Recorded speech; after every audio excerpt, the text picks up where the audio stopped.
Pues para empezar necesitamos saber qué es el ADN. Y pues el ADN es una cadena de doble hélice que contiene genes, y no solo genes, o sea, contiene segmentos en general que codifican y que no codifican, y pues estos codifican proteínas que por lo tanto nos codifican a nosotros, o sea, nuestras células, o sea, cómo funcionamos, pues en general todo. Y, y pues básicamente está hecho de bases nitrogenadas, un azúcar y un grupo fosfato. Y pues para empezar necesitamos entender qué es el ADN. Y pues el ADN comienza desde los nucleótidos, que es un nucleótido, pues es la unidad básica del ADN, que está compuesto por una base nitrogenada que puede ser adenina, timina, citosina o guanina, un azúcar desoxirribosa y un grupo fosfato. Y todos estos nucleótidos existen muchos en el ADN y se juntan por enlaces de fosfato y a lo largo y a lo ancho por puentes de hidrógeno, y esto forman la cadena de doble hélice del ADN, que es que ya conocemos. Y esta cadena se va a enrollar alrededor de histonas, que las histonas son proteínas que compactan el ADN y básicamente pueden llegar a compactar hasta 146 pares de bases nitrogenadas o de nucleótidos. Esto junto a las histonas más la cadena de ADN conforman el nucleosoma. Y los nucleosomas, muchos nucleosomas, pues juntos conforman la cromatina. La cromatina, pues ya básicamente es lo que ya conocemos, el ADN. Y la cromatina junta va a conformar los cromosomas. Que estos pues ya sabemos que los podemos ver en la división celular y más que nada en la metafase, más compactos en la metafase. Y pues todo esto junto va a conformar el genoma. Y pues sí, el genoma básicamente es todo esto, y todo esto va a incluir genes, secuencias codificantes y regiones no codificantes. Y pues básicamente en una persona hay de 3.000 millones de pares de bases distribuidas en 26 pares de cromosomas. ¿Y qué es el cromosoma? Pues el cromosoma es una estructura lineal de ADN condensado que pues básicamente lo podemos ver durante la división celular y más que nada en la metafase.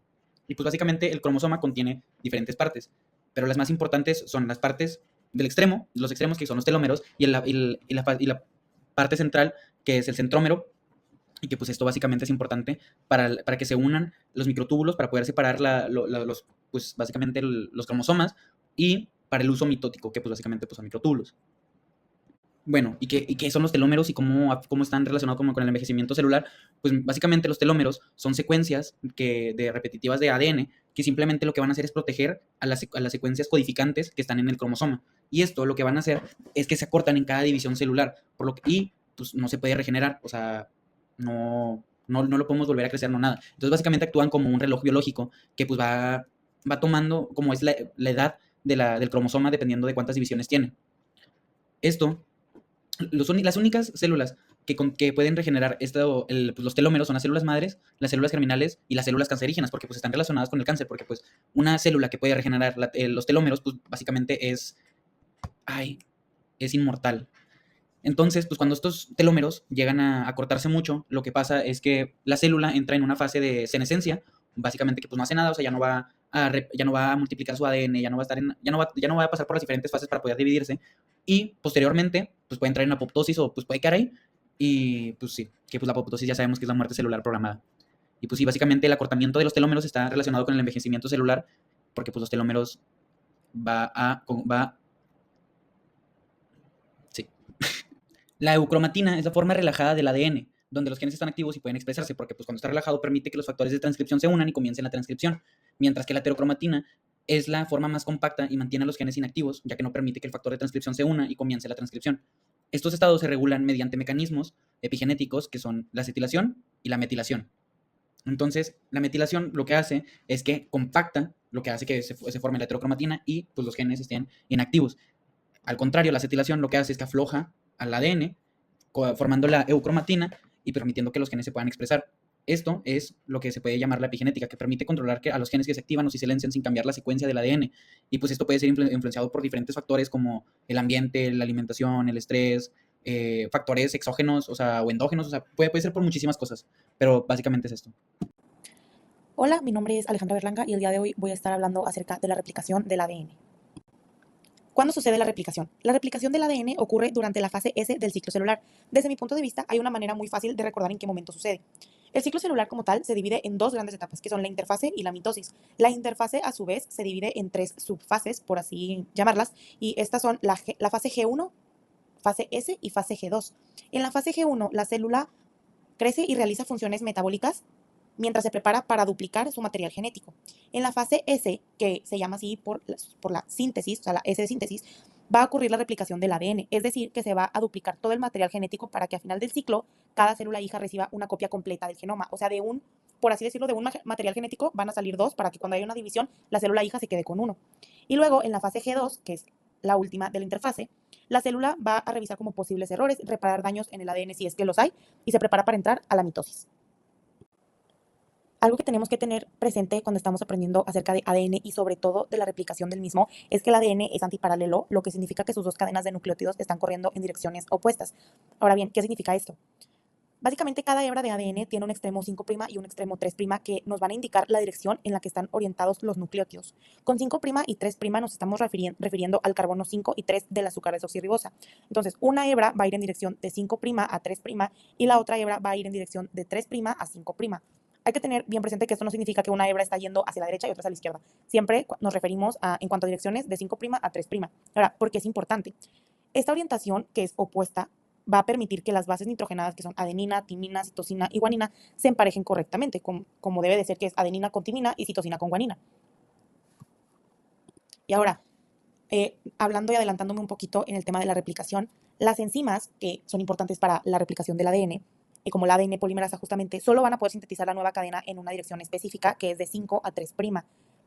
Lo cual pues es muy importante en cuanto a cómo se lleva a cabo la replicación. Y adelantándome un poquito, como estas cadenas son opuestas y necesitamos que se sintetice una hebra de 5' a 3', hay un mecanismo que la sintetiza al revés, entonces necesitamos un template o una plantilla que sea la opuesta de la que se ocupa sintetizar, pero eso lo veremos más a fondo adelante. Hay dos características muy importantes referente a la replicación del ADN y es que es un proceso semiconservador y bidireccional. ¿A qué me refiero con semiconservador? Básicamente, la replicación del ADN eucariótico es un proceso semiconservador porque cuando el ADN se replica durante la división celular, cada hebra parental del ADN queda integrada a una estructura dúplex hija y se combina con la hebra recién sintetizada en una orientación antiparalela. Entonces, como toda la información genética en ambas cadenas es similar, al final del proceso, en cada una de las dos cadenas hijas, el ADN es mitad nuevo y mitad viejo, por eso le dice semiconservador. Y luego, también es un proceso bidireccional, ya que comienzan múltiples orígenes al mismo tiempo. Y esto es muy importante porque aunque el ADN tiene cerca de como 3.000 millones de nucleótidos, la velocidad de copia es solo de 50 bases por segundo. Entonces, si solo iniciara en un punto, tardaría demasiado. Por eso, al tener muchos sitios de inicio, el proceso es muchísimo más rápido y esto es crucial durante la fase S del ciclo celular, en donde se forman varias burbujas de replicación que avanzan en direcciones opuestas. Y luego, cuando estas burbujas se encuentran, el ADN queda completamente duplicado en dos moléculas hijas y así se asegura una copia fiel y eficiente del material genético. Cuando hablamos del proceso de la replicación, es muy importante saber que hay diversas enzimas que nos ayudan a que el ADN se replique. Sin estas, el proceso no podría llevarse a cabo bien. Y básicamente dependemos de estas enzimas para que el proceso se lleve a cabo correctamente y se pueda replicar el ADN. Una de estas enzimas se llama helicasa y su función es básicamente abrir la doble hélice del ADN, rompiendo los puentes de hidrógeno que conectan a las bases. Es como una tijera. Entonces, esta tijera, o bueno, la helicasa va a separar las dos hebras y se va a formar la horquilla de replicación. Luego tenemos las proteínas de unión a cadena sencilla, también conocidas como SSB, que se van a unir a las hebras separadas para evitar que éstas se vuelvan a unir o se vayan a degradar. Básicamente van a estabilizar las cadenas abiertas. De hecho, por eso puse como que esta imagen de una personita sosteniendo al mundo, porque literal están estabilizando las cadenas abiertas para que no se vuelvan a unir durante la replicación, perdón. Y luego tenemos la topoisomerasa, que va a liberar la tensión generada por el desenrollamiento del ADN. Como resultado, va a evitar que el ADN se superenrolle o se rompa. Entonces puse como un freno porque está como poniéndole, como eliminando esta tensión que se generó por el desenrollamiento del ADN y va a evitar que el mismo se superenrolle o se rompa. Luego tenemos a la primasa, que la primasa va a sintetizar cebadores de ARN, que son también conocidos como primers, y son fragmentos pequeños que son necesarios para iniciar la síntesis de ADN. Esto nos va a proporcionar un punto de inicio para que la ADN polimerasa comience a trabajar. Luego tenemos a la telomerasa, que es importante más que nada al final de la replicación del ADN, pero en sí la telomerasa hace referencia a los telómeros, que son como estas colitas que tenemos al final de los cromosomas, y esta es una enzima que se encarga de alargar a los telómeros, que como ya dije son las regiones repetitivas de ADN ubicadas en los extremos de los cromosomas. Durante la replicación del ADN, la enzima ADN polimerasa no puede copiar por completo el extremo final de la hebra rezagada, lo que provocaría un acortamiento progresivo del ADN en cada división celular. La telomerasa evita esto añadiendo secuencias repetidas de ADN a los extremos de los cromosomas, usando una plantilla de ARN que lleva consigo misma. Este mecanismo es muy importante porque como las células se dividen muchas veces, y eso también aplica en células cancerosas, células madre, células geminales, esto podría, por ejemplo, este mecanismo de la telomerasa está inactiva en la mayoría de células somáticas, pero como ya lo mencioné, en células madre, geminales y cancerosas es muy importante. Y por ejemplo, en las células cancerosas, estas telomerasas evitan que la vida de la célula llegue a un fin, entonces como que puede llegar a ser las células inmortales y por eso es que después se produce el cáncer. Gracias a las telomerasas se protege la información genética y se retrasa justamente el envejecimiento celular. Luego tenemos a la ADN ligasa, que va a unir los fragmentos de ADN, como los fragmentos de Okazaki, en la hebra rezagada y va a formar una hebra continua y completa, y por eso puse ahí un pegamento, porque va a unir fragmentos de ADN. Y luego tenemos a la ADN polimerasa, que su función principal es añadir nuevos nucleótidos siguiendo reglas de apareamiento, o sea, adenina con timina, citosina con guanina. Y es importante saber que solo puede trabajar en dirección de 5' a 3' y necesita un cebador para empezar, que es el primer que sintetiza la enzima primasa. Y como lo puse aquí en la presentación, la ADN polimerasa la podemos imaginar como una constructora que está añadiendo bloques, trabajando para sintetizar la nueva hebra de ADN. Ahora explicaré cómo sucede la replicación del ADN. Primero tenemos que saber que el primer paso es el origen de replicación. La replicación comienza en sitios específicos del ADN llamados orígenes de replicación. En células eucariotas hay muchos orígenes que hacen el proceso como más rápido y se forma una burbuja de replicación donde el ADN se abre. Luego tenemos la separación de las hebras. La enzima helicasa rompe los puentes de hidrógeno entre bases, separando las dos cadenas del ADN y se forma una estructura llamada horquilla de replicación. Después está la estabilización de las cadenas, en donde las proteínas de unión a cadena sencilla, también conocidas como SSB, evitan que las hebras separadas se vuelvan a unir. Después tenemos la eliminación del superenrollamiento. La topoisomerasa evita que el ADN se enrede o tense demasiado al abrirse. Y luego está la colocación del primer o del cebador, en el cual la enzima primasa coloca pequeños fragmentos de ARN llamados cebadores o primers, que sirven como punto de partida para la síntesis de ADN. Es como que los localizadores, o sea, como que le avisan a la ADN primasa a la ADN polimerasa donde empezar a agregar nuevos nucleótidos. Después de esto tenemos la síntesis de la nueva hebra, que es cuando la ADN polimerasa comienza a agregar nuevos nucleótidos siguiendo las reglas de complementariedad, que es adenina con timina y citosina con guanina. En la hebra conductora se copia continuamente en dirección de 5' a 3'. En la hebra rezagada se copian fragmentos cortos llamados fragmentos de Okazaki, también en dirección de 3' a 5', pero en tramos. Luego tenemos la eliminación de los cebadores y el relleno.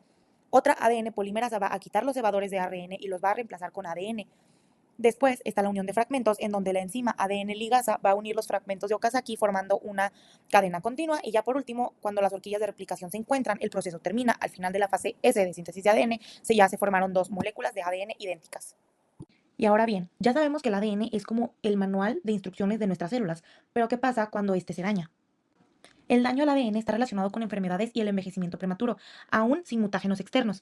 Las células tienen una tasa de mutación llamada tasa de mutación basal, causada por errores espontáneos durante la replicación. Un ejemplo es el cambio estructural temporal de las bases, llamado transformación tautomérica. Aunque es raro, pueden causar errores si se copian justo en ese momento. Existen diferentes factores como la radiación ionizante, los rayos X, o la radiación radiactiva que pueden dañar el ADN incluso a nivel de los gametos. La radiación ultravioleta, aunque no penetra profundamente en las capas de la piel, también es mutagénica. Además, químicos ambientales como el humo del cigarro o los radicales libres oxidativos pueden dañar el ADN y aumentar el riesgo de cáncer. Nuestras células tienen sistemas de reparación que corrigen errores espontáneos o inducidos. En células eucariotas esto es muy eficiente, pero en bacterias no tanto. El proceso general es básicamente detectar el daño, cortar la parte dañada, copiar el fragmento sano usando ADN complementario y continuar la replicación. Casi siempre, la célula usa la cadena sana como template para corregir errores. Cuando ambas cadenas están dañadas, se usa la cromatida hermana. Si no se repara, la célula acumula mutaciones que pueden inducir al cáncer. En este slide menciono nuevamente como la visión general de la reparación del ADN, que es detectar, cortar, corregir y seguir.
O sea que básicamente reparar el ADN es proteger la vida y si llega a haber alguna falla, puede llegar a como problemas de cáncer, envejecimiento o enfermedades genéticas.